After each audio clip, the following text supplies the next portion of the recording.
ओम शांति। आज 16/6/24 प्रातः मुरली। ओम शांति। अव्यक्त बाप दादा पुनरावृत्ति 3/3/20 मधुबन। आजिर महावाक्य शुभ भाव एवं प्रेम भाव को जाग्रत करी क्रोध महाशत्रु उपरे विजयी हुआ।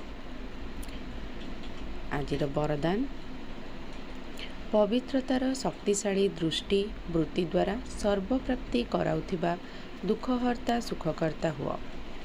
विज्ञानर औषध भितर अल्प कालर शक्ति अच्छी जहाँकि दुख कष्ट को समाप्त कर देउछि, किंतु पवित्रतार शक्ति अर्थात शांतिर शक्ति भितर तो दुआ अर्थात आशीर्वादर शक्ति रही। पवित्रतार एही शक्तिशाली दृष्टि बा वृत्ति सदाकालर प्राप्ति कराई थाए।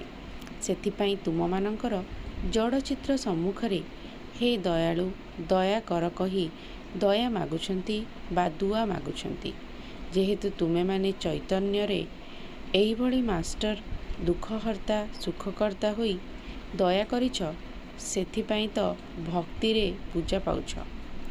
आजिर स्लोगान समयर निकटता अनुसारे सच्चा तपस्या बा साधना हेउची बेहद्र बैरागी वृत्ति। ओम शांति।